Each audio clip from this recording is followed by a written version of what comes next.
This episode is sponsored by Vinnie Tortorich and Peter Pardini's Fat, a documentary. Now available for pre-order on iTunes. I'm pissed off. The reasons that the ketogenic diet hasn't become more popular has nothing to do with efficacy at all. In the Dietary Guidelines for Americans, they recommend fewer calories, less fat, less saturated fat, less cholesterol. The history of science is full of commonsensical facts that turned out to be dead wrong when we did the science. Less sugar, less salt, more fiber. You're telling people what to do, how to do it, and everyone's just throwing their hands up going, I'm going to do the best I can. The myths have become ingrained in our society too strongly for people to realize they're myths. What are some of the health myths we hear every day? Grains are good for you and fat is bad for you. Calorie in, calorie out. The low-fat diet is a healthy diet. We saw fat in the coronary arteries, and that must come from ingested fat. There's incontrovertible evidence that saturated fat is bad. Like hot oil down a cold stovepipe. It would just clog up your arteries and give you a heart attack. It doesn't take long for media to pick up on these things, and we don't realize it's happening, but it's happening right in front of us. I realized that we had gotten it completely upside down and backward on fat. Imagine someone who spent his whole career getting the wrong answer. Not only are you wrong, you're completely wrong. Imagine the press release you would have to write. Dear American public, we're sorry if we killed prematurely your loved ones and your parents, and maybe we're killing you, but in retrospect, we shouldn't have given the advice we did. If you think it's up to government, you're wrong. If you think it's up to industry, you're wrong. It's up to you. Click on the photo image to the left at fascinationstreetpod.com to take you directly to the iTunes pre-order page.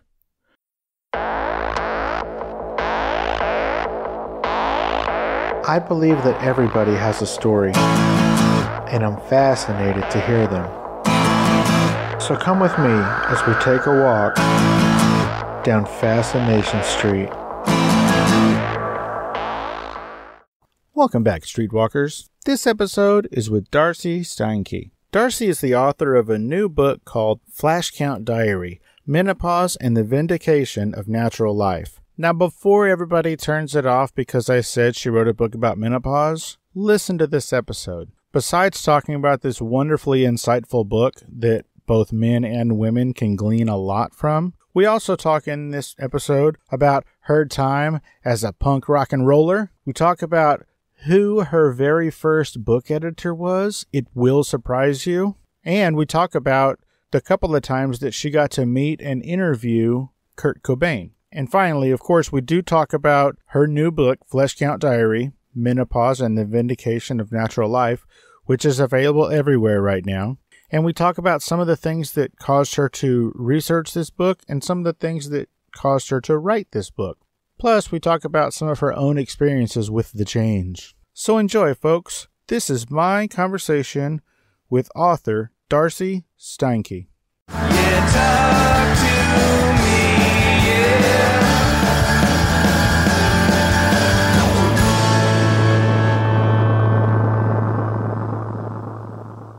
Welcome to Fascination Street Podcast, Darcey Steinke. How you doing today?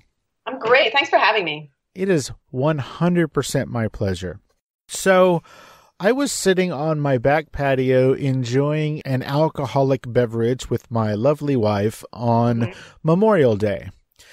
And we were just sitting there talking, and every once in a while we would scroll through our social medias or whatever. And on her Facebook, there was an article about menopause and, you know, the strength of women. And so she was like, hey, you got to read this. And so I read it. And in that article, they mentioned, a few different female authors who had sort of recently tackled the subject of menopause. And you were one of the ones that came up. And your sort of in that article was very intriguing to me. And so that's why I reached out to you. Great. So thank you. And thank you to, I guess, Kathy is your publicist. Yes, she's amazing. Yeah. Yeah, she's great. So thank you both for helping make this happen. Now, Darcey, generally we talk about, at the beginning, we talk about where people sort of grew up and what got them into what they do. So where did you grow up? Where were you born and raised? I was born in upstate New York in Oneida. My dad's he's still alive. He's 83, just had a birthday last week. He was a Lutheran minister, so we moved around a lot. So we lived some places on the East Coast. We lived in Kentucky for a short amount of time, and we lived in Virginia for as long as we ever lived, which was about 10 or 15 years, from the time I was about 10 until the time I went away to college. So I sort of consider that my home, even though my childhood was not spent there. So yeah, it was a good life, and that my dad was sort of a hippie minister, very cool, very social justice. You know, he worked against the war in Vietnam. He, in all ways, you know, fought against poverty. And so it was a cool upbringing in that I was around a lot of progressive people. So it wasn't your typical church upbringing. I think when some people say they're ministers' daughters, it means a very constrained thing. But in my house, there was, you know, a lot of love, a lot of social action. So that was great. And then Virginia was different. We were in Roanoke, Virginia, which is incredibly beautiful. There's some, you know, amazing people there, but it was also somewhat conservative. So that was sort of hard for me growing up as well. Let's see. Always wanted to be a writer. That was the only thing I really ever wanted to be. There was a short period when I was little that I sort of fell in love with plants. So I maybe wanted to be like a horticulturist, but I mostly just loved books, loved reading, just thought it would be so incredible to be a writer. What kind of books were you into as a child? I really loved biographies. There was a biography series. I always want to go back and look it up. There was a biography series that was called like The Young Abigail Adams, The Young Harriet Tubman, The Young Thomas Jefferson. You know, so I read all those. But I also loved the Chronicles of Narnia. I loved kind of like that. It's weird to call it fantasy because I feel like fantasy now is all about dragons and things like that. But it was kind of soft fantasy, like magic, kind of books where there were children and there was magic involved. There might be like an old rundown house in the country, a crazy aunt. I don't know. Like these were the elements of books that I seemed to really like. But I was a constant reader. Like I had, you know, I can remember when I was growing up in Virginia, you could get 10 books at a time out of the library every 2 weeks. And I would get like my 10 books, and like within a week I would have, you know, read them. So I was back again to get 10 more books, you know, so I was always a huge, huge reader. So for those of you listening who are, millennials, a library, it's a giant building where they hide all the books.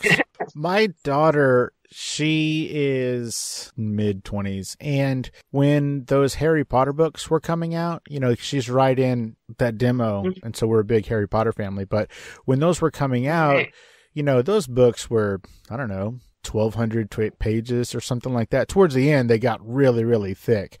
And one of the things that I'll never forget because it drove me absolutely insane is that, you know, you stand in line for, at midnight or whatever for an hour to get this book. You pay $30 for it. And then by noon the next day, she was done. And I was like, if there's ever anybody who needs a library card, it's you. You don't need to be paying $30 a day to read. Yeah. And did you get her a library card? No. So the way that it worked is her high school ended up having the local public library was on campus. Like that was part of the deal when they spent all that money to build that high school, is that they would, you know, satiate the community by saying that's also where the public library is. So she sort of got one just because she was going to school there. Right. The library is an amazing thing. You know what I mean? I don't know. I don't know if I could have existed without the library. And now I go to the library too, but I don't know. I think the library, just to kind of browse around the shelves and listen to the good advice of the librarian, you know, there's something really wonderful about that. Especially if you don't have a lot of money, you know, it's like a very wonderful thing. I agree. I think a library is a wonderful place. I think they're sort of working on being a little bit outdated, but everybody needs to remember that A, it's free or just about free, and B, they have everything. Like, just go there. It's such a cool place. Yeah, it really is. So you always wanted to be a writer, but before that, well, not before that, but maybe before you actually wrote a book, and I may be wrong on this, you wanted to be a musician. So I want you to tell me about Ruffian. Ruffian. Oh, that's a nice question. I don't usually get that. Well, it didn't really happen before I started writing. I think it happened around the time I was in my late 30s. I lived in Brooklyn. I had all these friends. We had all recently left relationships, either divorces or breaking up with boyfriends. And we would get together and, you know, talk about our woes and drink cocktails or beer or whatever. And so finally we're just sick of doing this. We need like a new outlet for our pain. So we decided that we would start a band. So only one of us had ever played an instrument. Our bass player, Natalie, played the cello in high school. So the two guitarists, myself and the really wonderful writer, I mean, we're all writers and everybody's a great writer. Elizabeth Mitchell ran George Magazine. She's an incredible historian and she has a book about Lincoln coming out next year. My cousin, Renee Steinke, she's actually from Texas. She's from Friendswood, Texas. She actually has a book called Friendswood, Texas that came out not too long ago. She played the farfisa, the keyboard. She learned that. She didn't know it. And so Biz and I, we went to the guitar store. We just like fools. We should have just got secondhand guitars, but we bought guitars. We taught ourselves and we got lessons how to play. I remember at our very first practice section, we rented some cheap place in Midtown to practice for an hour. I can remember they wanted us to book for 2 hours. And we were like, frankly, we couldn't practice for 2 hours because we just don't have the skills to do so. You know what I mean? So we just got 1 hour. And I think we had learned because we had done a search of easiest songs to play. So I think we played, it was a Bowie song, the Time Takes a Cigarette one. Oh, yeah. Damn, I can't remember the name of it. Not Alone. Anyway, we played that and then we played Proud Mary. Those were the two easiest ones to play. So that was the beginning. But then within about a year, we had a few songs. We played some really small venues, but eventually, amazingly, it went on for about 5 or 6 years. We worked our way up to playing the Mercury Lounge in New York. Some pretty good venues, actually. I mean, we always would have to play at we were maybe not the first, we'd be like the second or third act. We'd have to play at 7 or 7:30. So we never got to go on at the good times later, but still, it's we had our following, mostly friends, but still extremely fun. It was kind of punk rock. I don't know. It was DIY, punk rocky kind of music. I don't know. We only had one really good singer. Natalie was actually the one who had musical training, in high school, could actually sing. The rest of us were kind of a little more marginal in our singing, but we tried. But it was tremendous fun, and we were able to work out a lot of our ideas. I feel like our lyrics were really good because we were writers. The musicianship, we tried as hard as we could. We'd started in our late 30s, 40s, so we were kind of behind a little bit. And then really what broke it up is I had my daughter when I was 33, so she was about 5, so I could, we would practice a couple times a week, but I brought her sometimes. Sometimes, I'd get a babysitter. But once the rest of the band started to have babies, that was just the end, because you can't really do breastfeeding and rock and roll. It's just really hard. You can have grown-up kids, but it's really, really hard. Unless you have a lot of money to have a baby and also continue to rock. So that kind of broke the band up. It's kind of sad. We often talk about getting back together, but those kids that were born are, they're in their early teens, so they still need a lot of care. So I'm hoping when maybe some of the kids go off to college, we might be able to get back together again. But we'll see. That'd be kind of cool. Yeah. Now I'm going to ask you a question. I do not mean this with any disrespect at all. Okay. Why did you ladies decide to form a band? I mean, y'all could have just joined the Red Hats or something. Why? And what are the Red Hats? That is an awesome answer. The Red Hats is just a sort of societal group of women who get together and I guess just chat about what they would do differently. I don't really know because I'm not allowed to be a member because I'm a boy. Mm-hmm. But it's really just a ladies group where they all get together and hang out and do whatever. But what made you guys decide to go do something, there's a difference between hanging out and having tea or coffee and, going out there and melting everybody's faces. We're writers, we're novelists, we're artists. We wanted to do something that was creative and fun. We wanted to do something. I mean, I'm not saying that the Red Hats might not have fun, but the Red Hats probably come from a world in which it makes sense being Red Hats. We come from a world in which it made sense trying to be rock stars. You know what I mean? So that's really a good answer. I like that. Well, it made sense. I mean, not that we were successful, and it was in some ways it was a very, very amateurish effort. As all punk rock kind of is, right? That's the beauty of punk rock. I mean, the beauty of punk rock is that it promises that you don't really have to blow your instruments carefully and perfectly. You can, you don't have to be precise, but you can still show emotions. You can still, bring your whole self, even if you're not perfect on your instrument. So that was a very good form for us to try to express ourselves. So that's why we started a band.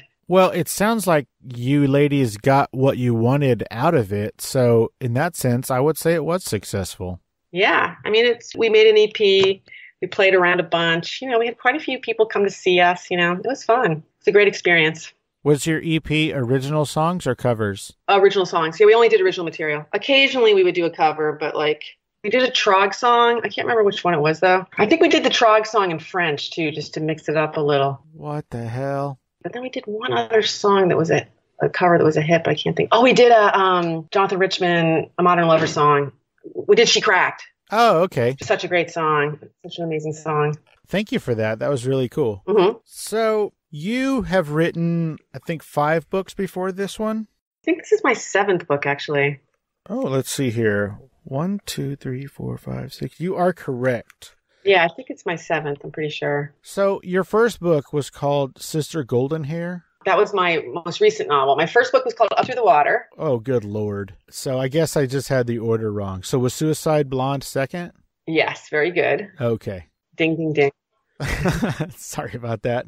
So okay. How difficult was it to get your first book published? So I always wanted to be a writer. I started writing even when I was a little girl. This probably came from the fact that I had a stutter. So I had a lot of trouble speaking up in class, and there was a lot of shame and humiliation sort of around speaking.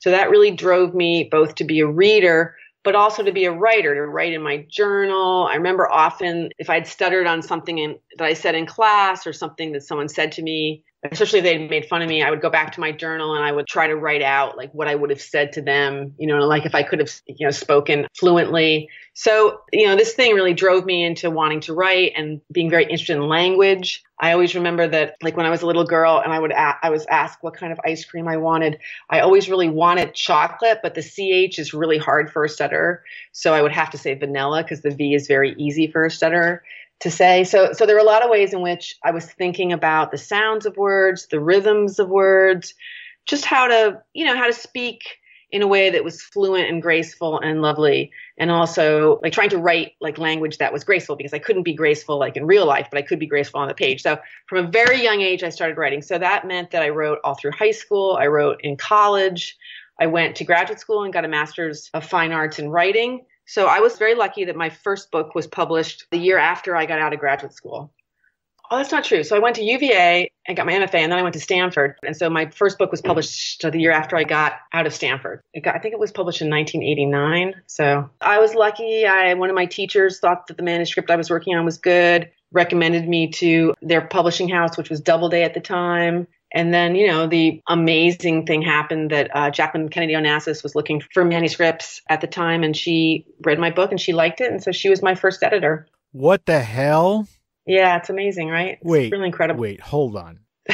The Jackie Kennedy Onassis? I don't think there's two. Yeah, I think there's only one. Yeah. And she was amazing. She was so smart and gracious, and I loved her. We would have lunch together sometimes. What? Yeah. So she was my first editor. Okay, first of all, I didn't know that she was an editor. Uh-huh. I thought that once she married... People don't, I don't know. I know people, most people love her. I think some people have mixed feelings about her. Maybe some conservative people have mixed feelings about her. But she was really a working person. She was an editor, I think, for almost 25 years. And she would go to work Monday through Friday. She edited books. And it's not easy to edit books. She really worked. And she did not have to work at all. She did it because she loved it, because she wanted to be part of the cultural world. So I admired her. I admired her for a lot of reasons, but I also admired her for that. Was this in the New York area? Yeah. She's not all, but a lot of the publishers are in New York City. At the time, this was at Doubleday, at the Doubleday offices in New York City. So when y'all would have lunch, was there a bunch of Secret Service bodyguards around?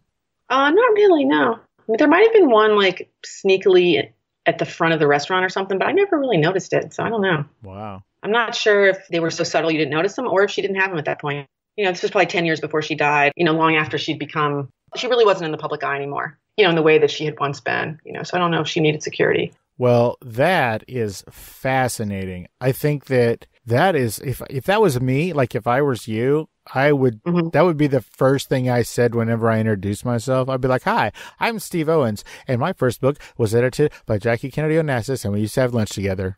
I kind of keep it on the down low. That's crazy. That's how I am. Well, that is really, really cool, and I am super excited for you and also jealous. So you also, I guess, since you wanted to be a writer and you didn't, I guess, release or have your first book published until, the late 80s, in the meantime, you did writing and speaking and teaching and things like that, right? You mean before I published my first book? Yeah. Well, when I published my first book, I was only like 26. But yeah, before that, I taught composition at colleges. I ran a program for the New York City school system called the Volunteer Program, where I trained parents to be reading tutors. So all of the professional stuff sort of came after your first book then? Yeah. Okay. Yeah, totally. I was a student. I was a struggling writer. And then when my first book, with every book, and as you get to be a better writer and you're in the world more, you have more opportunities as things go forward. So back in the late 90s, early 2000s, you did some work with Spin Magazine. That's true. You wrote a story about the David Koresh Waco thing, right? I did indeed, yes. Now, did you go to Waco and do some investigating, or how did that all go?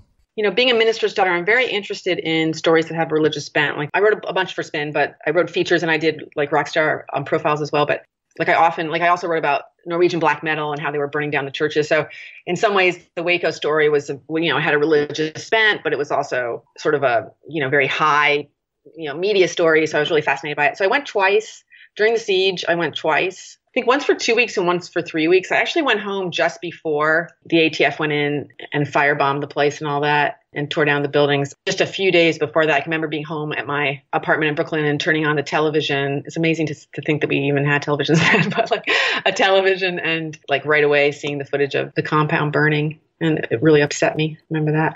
Now, did it upset you because of all the people that were in there and all the stuff that was going on, or did it upset you because you left too early? Oh, no, it upset me because of the lives of the people that were being destroyed. That makes sense. Yeah. Yeah, there's only a couple of things that anybody in the world knows about Waco, and now I guess that's the number 2 on the list. And now we have HVTV people or whatever, right? Yeah. Yep, the Magnolia people. Chip and Joanna.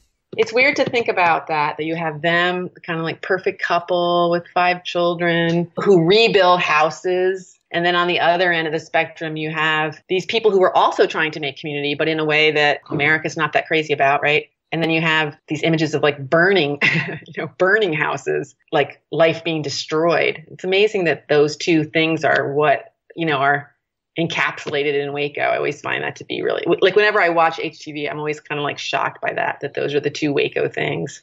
Yeah, they're pretty polarly opposite. Mm-hmm. I would like everybody listening to know 2 more things about Waco. Number 1, that is the home of Dr. Pepper. Yeah, I knew that, yeah. And number 2, they have the Texas High School Football Coaches Hall of Fame there. And yes, that's a real thing. Mm-hmm. My name is Phil Rossi. I'm the creator of the sci-fi horror experience Crescent, along with Eden, Harvey, and a whole lot of other scary stories. I was quiet for a while, but I'm here to let you know that I'm back and in a big way. 50 hours of all new podcasts are ready for download on demand, including my new book, The Trance, a gothic cyberpunk detective story. And let me tell you, this book has got fangs. So here's the deal. For less than a cup of coffee or a pint of beer, you can become my executive producer. You can play a key part in taking my words off the computer screen onto the page and into the airwaves. For more info, free podcasts, and to sign up to become a part of my next big story, please visit patreon.com/Phil Rossi. Now turn out the lights and take a deep breath, because the story is about to begin.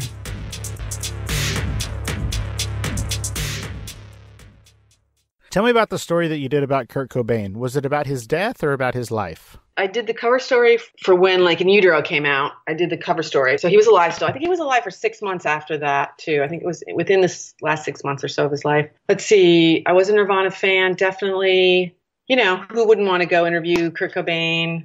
I'd been working for Spin for a while. They kind of wanted to send someone that wasn't a music critic. They wanted someone a little different that would do more of a sort of a like empathetic profile. So that's how I got the gig. And I flew out there. I have a lot of memories of it. I think I'd been to Seattle once before, maybe for a book tour. I remember that it was before the days of cell phones, or at least I didn't have a cell phone, but I think it was before the days of general people having cell phones. And I remember that you had to stay in your hotel room because you never knew when the publicist would call and say, like, you could set a time, but you never knew if that time was going to actually be the time. And so you had to stay in your hotel and wait for the call from the publicist to come and say, you know, Kurt's ready. You can drive over, or we're going to meet at this restaurant or whatever. So that was like, and so he was, I don't even really know exactly why it took a long time. We were supposed to meet, maybe I flew in on a Friday. We were supposed to meet on Saturday. That turned into waiting. He's not ready. He's got to take Francis Bean to the puppet show. Then he's got to go to his chiropractor. Then I remember Monday around midday. And meanwhile, I'm just like in the hotel room eating, because I'm living in fear. If I walk out, that's when the call's going to come. I'm eating, you know, cheap room service because I'm on this like very tight expense account from these guys. And I remember I was watching a Brady Bunch marathon on Nickelodeon. I remember that very well. I was every single Brady Bunch episode. And then also I read a lot of books. So that in some ways is just as powerful, like in my mind, like that kind of dead spot of boredom. And then finally the call comes. We meet at the seafood restaurant, but then that was too crowded. And right away, you know, he's just really intense, like individual, very Holden Caulfield-like, you know, from Catcher in the Rye, wearing a hunting cap, in his tennis shoes with the punk rock band Fugazi written on the toe, ripped up jeans, flannel shirt.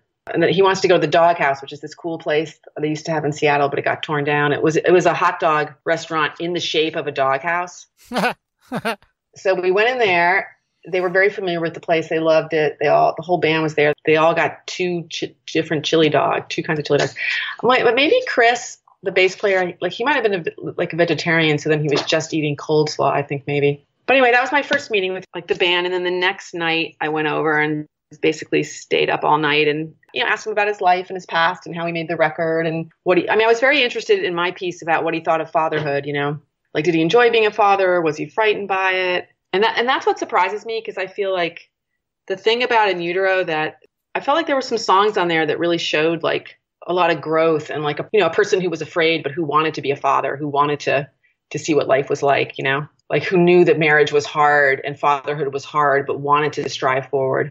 So that was partly, I was really sad when I heard that he had killed himself, but I was also a little bit surprised. But I don't think I should have been, because as we well know, addiction is a disease. It's not his fault. It's not weakness or anything like that. He just had the disease of addiction. So it was amazing. I mean, he played me all his records. He's super smart, really, really, really good vocabulary, great phrasing, really funny, knew everything about music, like a walking encyclopedia, you know, old and new. I think I had a t-shirt on that. I mean, this is a little embarrassing. I think I had a t-shirt on. It was a Soul Train t-shirt that I got at a thrift store, and it had these bands on the back that I only heard of one out of like the 7 of them. But when I went in there, he was very impressed by the shirt. I could tell he was just like, wow, cool find, you know. And then he went down and he knew every single thing about every band. They were all like African-American soul bands. He knew every single thing about every band, every record. He had some of the records and he played them for me. So, you know, he was a person who was very engaged in life, you know, like you think of, I'm sure some rock stars are superficial, but he was like, I mean, think about that. Like a person he doesn't even know comes over to interview him. And he spends a lot of time like deconstructing the music on their shirt and then playing it for her. You know, I mean, that was like a rich experience, you know? That sounds like somebody who was excited about life. So I can understand why you would be super surprised. Yeah. I mean, he was also very vulnerable. I remember it was very touching right when I was leaving. I'll always remember this. He opened his wallet and showed me the picture of his little half sister, who at that time was still really young, maybe even like 8 or 9. And he said to me, "Do you think she looks like me?" I always thought to myself, what an amazing thing for a rock, like the last, you know, thing a rock star says to you, that's what they do. They open their they open their like wallet and show this picture of, you know, their little half sister, and they want you to think, you know, that the two of you look alike. That's just so beautiful. But he was also very paranoid. I never want to not say that, because I think that's important too. I don't want to do like hagiography. You know, he was very, very, very, very paranoid, and you know, frankly, maybe saying some of the paranoia, you know, fame is scary. So some of the paranoia was maybe justified, but I would say at least a third to a half of the paranoia was probably not justified. You know what I mean? I think he had gone into a little, you know, a place of being overly paranoid, I think, actually. Well, that is a fascinating story, and I'm sure that you have tons more like that. So when are you going to write that book? Probably not, never. I mean, I probably wrote the article. It's online. Like, you can look it up at the Spin website. And then I also wrote about the experience of doing it 20 years later on the anniversary of Nevermind. I wrote a piece for Vogue magazine about the experience of interviewing him. And also that article, that essay is also about my own daughter becoming a drummer, falling in love with music, with punk rock music, with indie rock music, with DIY music, and becoming a Nirvana fan. Like, I remember I walked by her room once and I heard like Nirvana like blasting out of it. And she also grew to love a lot of those Seattle bands. She had a long period of loving Dinosaur Jr. I mean, what 11-year-old loves Dinosaur Jr.? It's just crazy to me, you know? She loved Mudhoney. I remember her little band, or not little, her incredible band called Pedal War that, you know, they played in high school. I remember they were interviewed once on the radio, and when someone asked their main influence, they said Mudhoney, and this surprised me so much because they were like 13-year-olds, you know? And I was like, how did they know about Mudhoney? That was like so long, you know, it was 15 years before they were born, you know? Or no, that's not true. It was more like 5 years before they were born. Still. Yeah, still. That's really impressive. I bet that you beamed like a proud mama. Yeah. Oh, yeah. I mean, I love everything I love a lot of things my daughter does, but yeah, the rock thing was very nice. Definitely fun to have a drummer daughter. That is so cool. What is Blind Spot? Okay, Blind Spot is a web. I don't know if you can get anymore, but it was a web project that I did with AutoWeb. This was at the very beginning of the internet. You know, when the internet was at the beginning of the internet, people thought, okay, what is the internet going to be? Like, what kind of websites are we going to have? What are we going to have on there? And for a while, there was a thought among artists that we might have art on there. You know, we might have art that we can all look at together, not just movies, but we might have, you know, art things on there that would be interactive. They would show images. They would have music. So there was this very cool place called AutoWeb. And they did a bunch of projects, and I think they did one with Matthew Ritchie, they did one with Jenny Holzer, and they did one with me.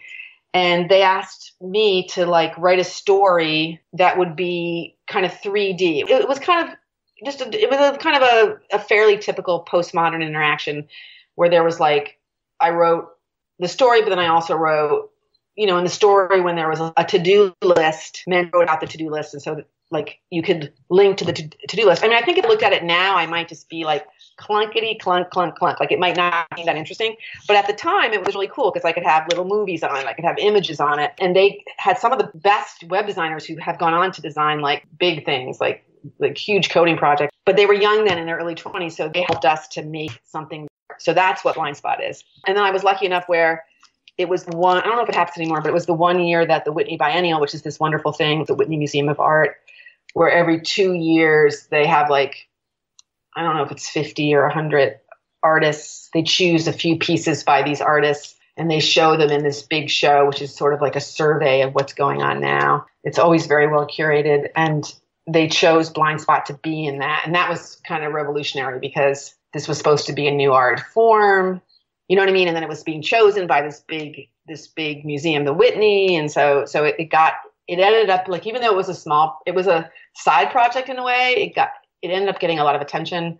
And eventually the Walker Art Museum in Minneapolis bought it for their internet collection. And actually just recently, I remember signing a waiver for the Walker to share it with some place. I don't know, it was Vietnam or something, was going to have a show of web art at one of their museums. So I know that it continues onward, which is kind of exciting. That is very cool. Now, let's talk about your new book. Okay. It's called Flash Count Diary, Menopause and the Vindication of Natural Life. So, is this book out, or when did it come out? It comes out on June 18th, and I want to encourage all your listeners to just now pull up a new screen and order it. Actually, I'm going to encourage all of my listeners to go to the show notes and click on the Amazon link that will take you directly to buy that book.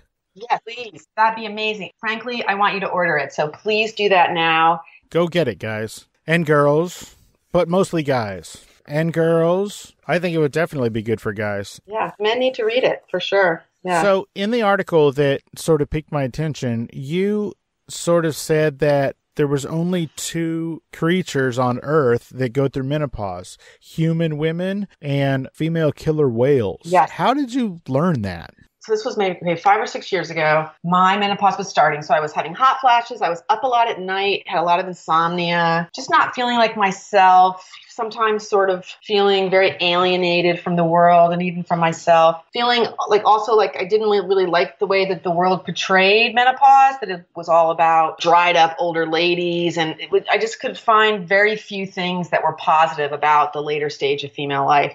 So I was feeling frustrated. So I was reading the Science Times, the New York Times, on Tuesdays.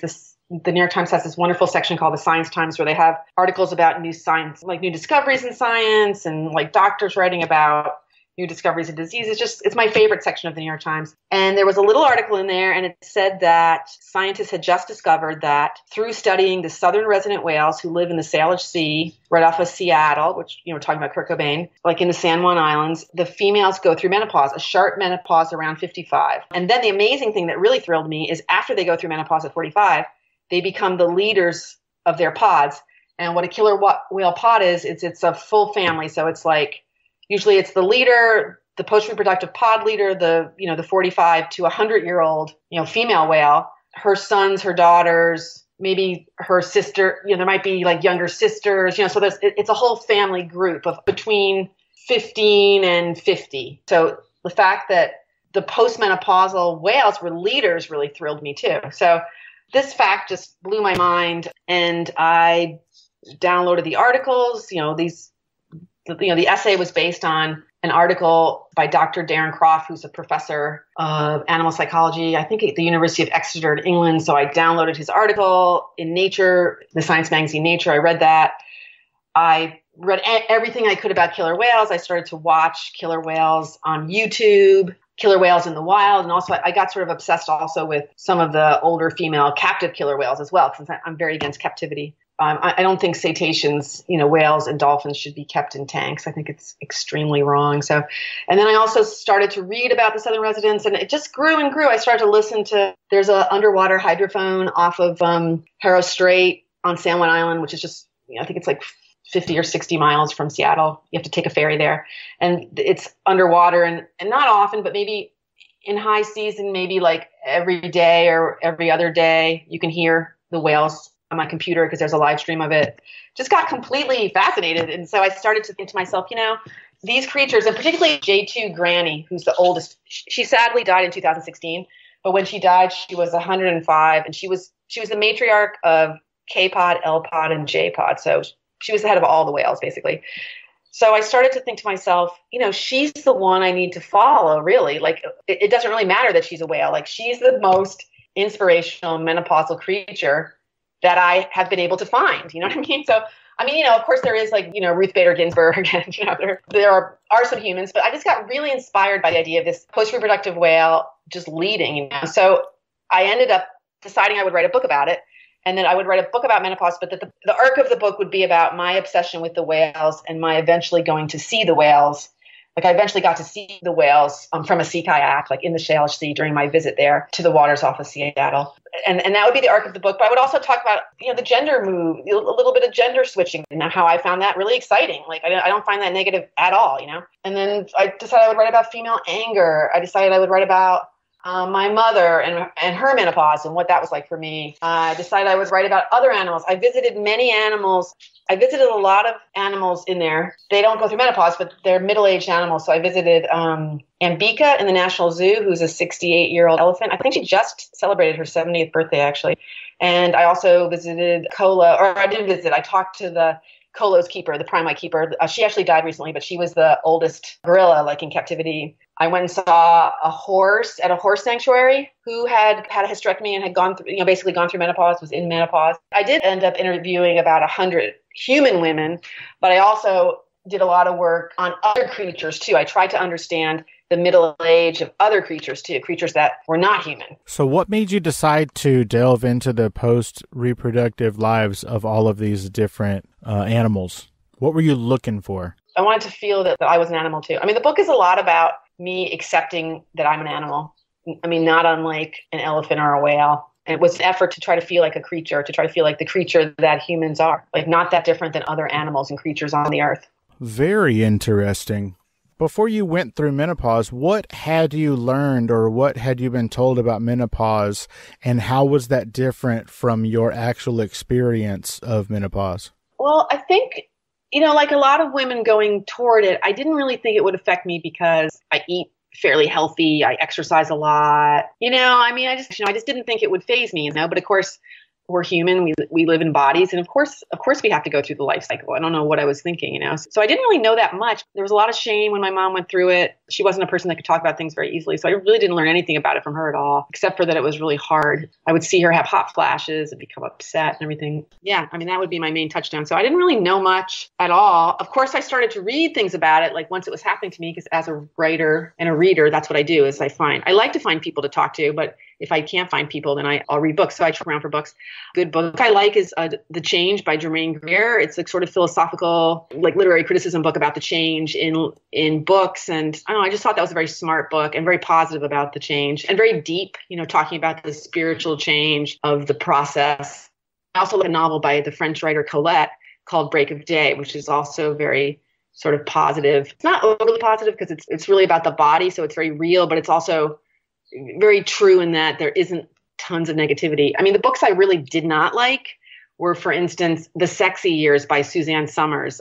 That book is just, I'll just be honest, it's just like a piece of crap. It's just like, there's no science in it, all the information in it. There's so many just scientifically wrong things in it from doing my research, I know.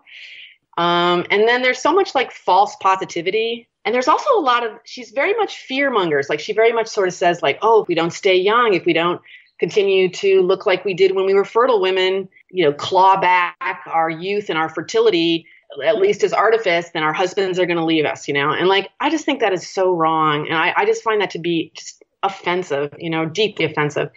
So that really made me angry. And then there were many other books that made me maybe not quite as angry. The books that were just so pro hormones, which are good for some people, but I just don't think that they're for everyone and that it's the only way and that anyone should do any of these things because they're afraid. Like if you actually embrace these things and this is what you actually want, well, if we had a drink, I might have a different point of view and we could hash it out, but I wouldn't judge you, right? But if you're filled with fears, so you're doing these things, that's really sad. So I decided that I'd write my own book.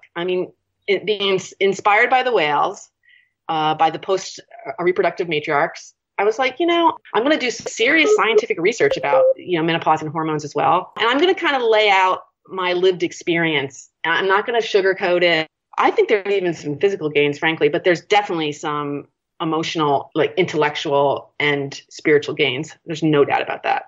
So you say in the book that the only side effect of a lack of hormones that actively worries you is declining brain power. Can you talk a little bit about why that was a concern?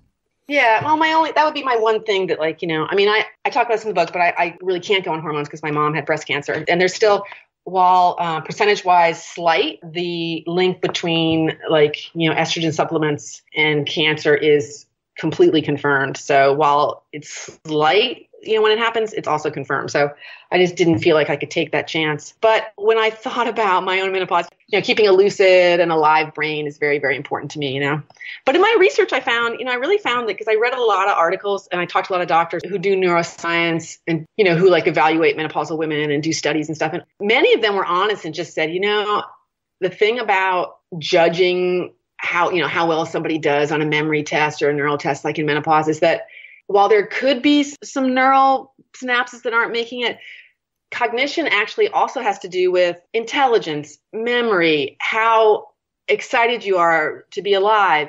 I think before I started the book, I thought, okay, your brain is like a machine.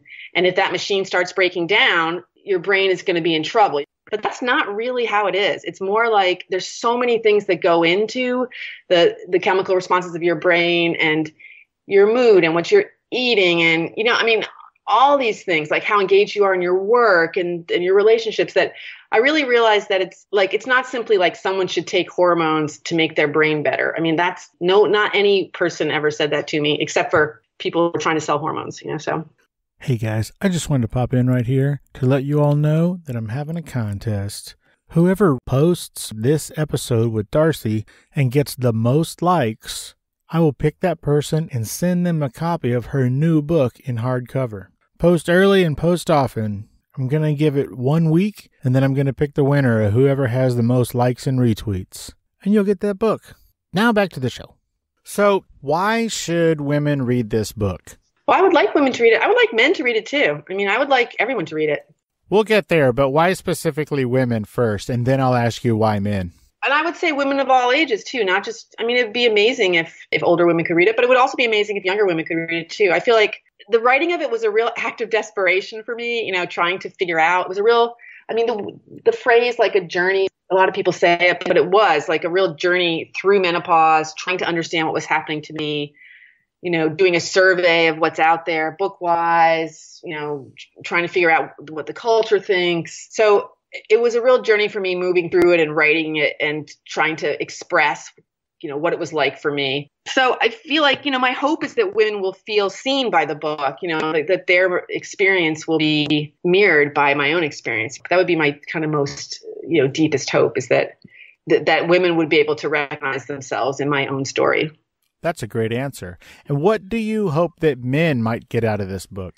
Well, I just met up with a student of mine. He's a 28-year-old, and he had just read it. I sent him an advance copy, and he was like, wow, it was amazing. I loved it. It really surprised me, you know, because like a 28-year-old guy, you know, he's married, and he's like, well, if you're interested in women, you know, why wouldn't you want to read this? Of course, men should be interested in, you know, women's bodies and women's lives. Like, I mean, I think I'm a big fan of millennial. My daughter's a millennial, and he had that like lack of shame, openness. Let's talk about it. I'm fascinated with everything kind of point of view, which I've really found. I've found in millennials a lot of curiosity.